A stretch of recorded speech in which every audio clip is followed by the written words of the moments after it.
So friends, in this question identify a molecule which does not exist. So based on molecular orbital theory, you could also check out this question in chemical bonding chapter. Molecular orbital theory states when the bond order is 0, the molecule does not exist in real terms. Hence, it is given the bond order of He2 is 0. He2 molecule is therefore unstable and does not exist. Direct NCERT statement. Identify the incorrect match which is based on memory. So the table is provided in here where it gives unium, that is atomic number 111, is provided to be damstatium, but it's actually ronchentium. The others are correct. Unyl unium is mendelevium, unyl trium is lawrencium, unyl hexium is seaborgium. You will also study all these three in F block elements. Memory is must for chemistry. Next question, which one of the following has maximum number of atoms? For this we have a direct concept from class 9. Right from class 9, number of moles concept, etc. are important, and there is also an NCERT class 11 question based on this question NEET. Um, we know that number of moles is equal to given mass by molar mass, or number of atoms, given number of atoms by Avogadro number. So you could use either of these relations to solve any kind of problems. Which one of the following has maximum number of atoms? That is, mass is given. So 1 gram is indicated as m. So all have 1 gram. Given mass is 1 gram for each of the choice. And maximum number of atoms is the question. So number of atoms is the question. So number of moles have nothing to do now. Number of atoms and its relation with molar mass, because Avogadro constant is same for each and every option, and mass is 1 gram for every option. Hence number of atoms is inversely proportional to molar mass. Molar mass, when it's least, the number of atoms is going to be higher. Maximum number of atoms are observed, hence it's lithium. Next question, find out the solubility of nickel hydroxide. So solubility of nickel hydroxide is question. Assume the solubility of nickel hydroxide as yes.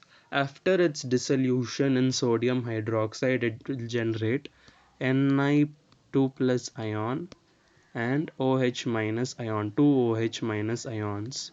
So its solubility product will be given in this way, Ksp equal to Ni2 plus OH minus. It also generates 2 OH minus ions, and also the OH generated from the sodium hydroxide has to be considered. So Ksp is equal to Es, since the solubility of nickel hydroxide before dissolution is S.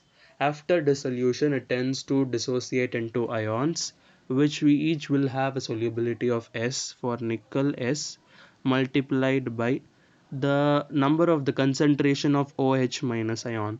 It's 0.1 for sodium hydroxide plus 2 hydroxyl ions are generated. 2 hydroxide ions are generated. So 2S whole square. Ksp is given to be 2 into 10 power minus 15 is equal to S into 0.1 plus 2S. You could check that 2S is going to be much smaller in each and every option. Compared to 0.1, 2S is always a lesser value, which is much clear on looking up the option. So neglecting 2S multiplied by whole square. So 2 into 10 power minus 15 is equal to S into 10 power minus 1 the whole square. So solving, you will get 2 into 10 power minus 13 m. Next question. The correct option for free expansion of an ideal gas under adiabatic condition. Again a direct statement, NCERT statement. You could check in here for adiabatic conditions. For adiabatic change Q equal to 0, or adiabatic change Q equal to 0. For isothermal T equal to constant, but that's not the question. Expansion of an ideal gas into vacuum, W equal to 0. Whenever ideal gas expands into vacuum, W equal to 0, since P external equal to 0. So it's clear that Q equal to 0 and W equal to 0.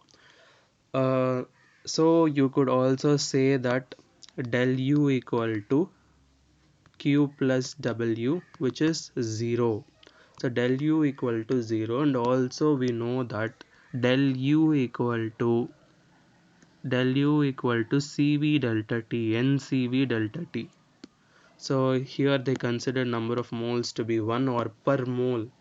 The derivation goes with per mole concept, hence n is neglected. In here we have to consider delta U equal to NCV delta T, NCV delta T, which is equal to 0. N cannot be 0, number of moles cannot be 0, CV cannot be 0, hence delta T must be 0. And that's it. Thank you friends, keep watching.